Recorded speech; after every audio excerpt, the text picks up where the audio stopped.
Hello everyone, welcome to another episode of Wine by the Bay TV. I'm your host George Bachara. Today we are in downtown San Francisco in Union Square, and we'll be tasting some wine with Clarence Javier, one of my best friends in San Francisco. He's got a lot of wine knowledge, and he's going to drop some of that on us. We're going to taste some great wine, so stay tuned.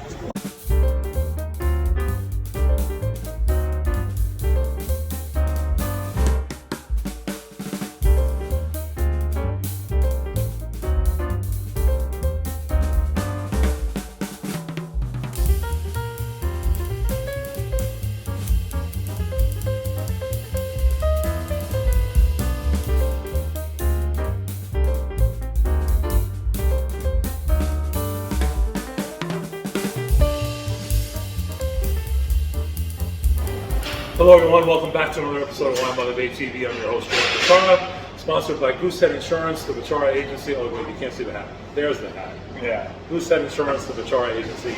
We are out on location in downtown San Francisco at Union Square. This fine gentleman here, and I use the term fine very lightly, and I use the term gentleman very lightly. Very lightly. Is Clarence Javier. He is a former boss manager of mine at Morton's. Now he has his own spot kind of down the street from Morton's at La Tazita. 7 doors down. 7 doors. Couldn't get away. Really far. I mean, are you okay? Did you know how to find the place? I couldn't get away. Truth be told, we all came here before he owned the place and used to have sandwiches and coffee and that kind of thing. Yep. So, I mean, it was a long-established place. So Clarence was kind enough to let me come over and say hi with him. We're going to post your like a little map thing for you, okay, so people can find the cafe and all that in the video, and I'll put a little link in the description box for all your contact information. So Clarence, when did you start in the restaurant business, and when did you start with Morton's? Oh wow, Morton's started in 1999, restaurant business in 92.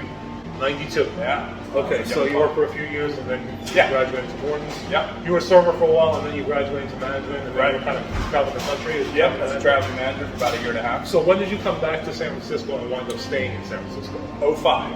05. Yeah, okay, so early 04, late 05. And I feel like, as with me, the pandemic kind of pushed you out the door and got you looking for other kind of opportunities. Absolutely. Okay, well, I mean, you've been here since before the pandemic, which I'm sure was a struggle. Yeah, about 5 months, 6 months before. Yeah, that's brutal. I feel bad, but I have to tell you, the fact that you're still here and you're still kind of going, I mean, I visited a few times when things were like really shut down and there was like 4 people in the whole city, and that was pretty bad. I mean, I feel like even today coming in at the end of the day, you had more business in the last couple of minutes than for sure.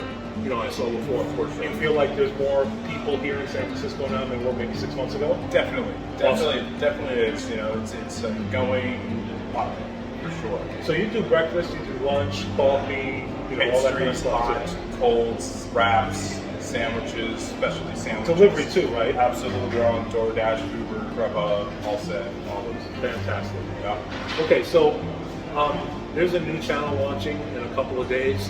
By the time you see this video, it will probably be up, called Booze and News Coffee Reviews. I'll do a complete review of the Cafe La Tazita in Booze and News Coffee Reviews, but in the meantime, I wanted to take a little time from Clarence.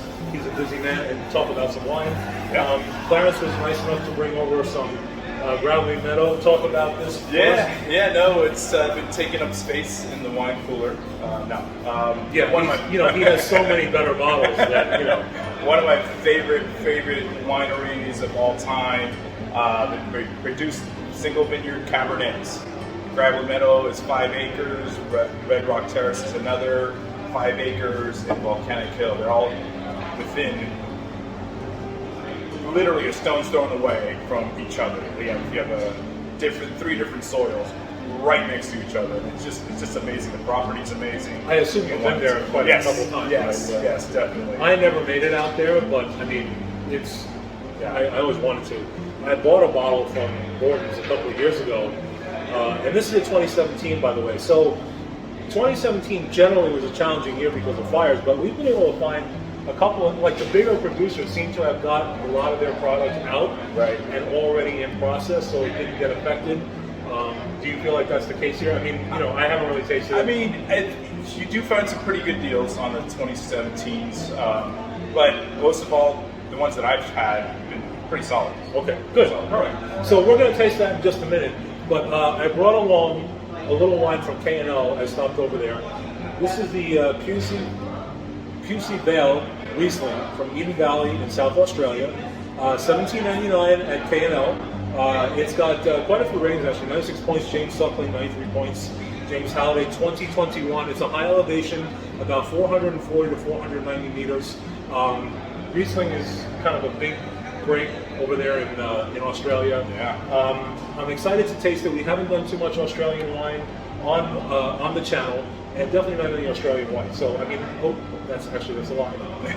I think Oyster Bay was yes, that's Oyster right. Bay. Yes, but that's very commercially New available. Zealand. New Zealand, you're right. Okay, New Zealand. Thank you. Thank you for correcting me. I appreciate that. Anytime. I need all the help I can get, ladies and gentlemen. As any of you have seen the channel know that I'm kind of a muggle, so that's fine. I've seen it. I don't think he's a muggle. Please. What did you used to say? Maybe a little bit. Exactly. All right, so we're going to give this a little taste. This is, unfortunately, we didn't have a whole lot of time to open these wines. So they've only been open about, I'd say, 20 minutes.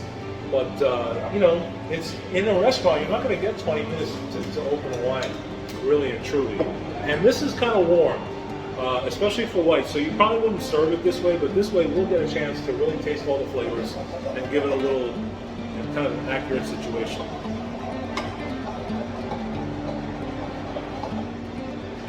Wow, huge like Meyer lemon kind of flavor, right? Yeah. Black minerals. Yeah. Maybe some gravel or some stone or something. Yeah. Some grapefruit even. Not very tart grapefruit, but grapefruit nonetheless. What do you think? Oh, that lime does that's down the forefront right there on your tongue. Oh Jesus, yeah, you're not kidding. Yeah. It wasn't on the nose, Yeah. but it's very not sour, but like citrus lime. Yeah, very citrusy. Yeah, Very exactly. citrusy. It's a great summer day wine. For Oh sure. yeah, definitely. If it's warm, this is the way to go. Yes. I mean, no question. Exactly. What else would you do with this? I mean, would you do like even on a cold day, would you do like a first course? Yeah. Or maybe even like more of a salad course, right? Yeah. 'Cause of Yes. The acidity and the lime on it. Yeah, definitely. Like maybe a spring salad. You know, maybe throw a little beets in there. Kind of like the yellow beets, right? Yes. Yeah. Something Little with beets. a little light Italian kind of refreshing salad dressing for sure. That would go great actually. Maybe some seared scallops. Just nothing too crazy, nothing too big to just kind of cut through the scallop. Yeah, definitely nothing bacon around. Yeah, no, It has to be like clean. yeah, exactly. Or like a crudo. Yeah. Okay. Yeah. So that's good. I mean, James Suckling scored 96 points. That's a little strong. Really? Yeah, really? Exactly. Wow. Exactly. If you had to score, Does it say Suckling co-owner on here? Yeah, probably. His kid might have gone to college for a semester. We don't know. Yeah. For me personally, 92, 93. Yeah, I go 90s. 90s. Yeah, maybe 90. But, I mean, it depends. Would you say that stylistically this is what you'd expect if you bought an Australian Riesling, or do you think it should be a little bit more dense, a little bit more of that caramel? Yeah, I think there's a little more sugar in the Rieslings from Australia. Okay, so then maybe I'd bring it down to maybe like 91 plus. Yeah, something because like it's kind of odd for the region. It but is. It's a pleasant wine, very drinkable. For sure. Don't really need food. I mean, we're drinking this with nothing. Right. And this is pretty good. Yeah, it is. It is good. No, for how much was it? $17.99. So I mean, that's anything $18 that you're this happy with, I think is a win. For sure. That's at K&L. You know, prices may vary. I don't know if this is commercially available. I feel like I haven't seen this before, other than very regional wine shops. Right. So you probably can't find this at Total Wine, but if you can, I will put it in the description box. Under 20, that's a good ball of wine. Yeah, I mean under 20, you're winning on that. Absolutely. And I'm not a big white wine guy, but I mean, forced to, I would drink this. Right. All right, I'm gonna just a little bit.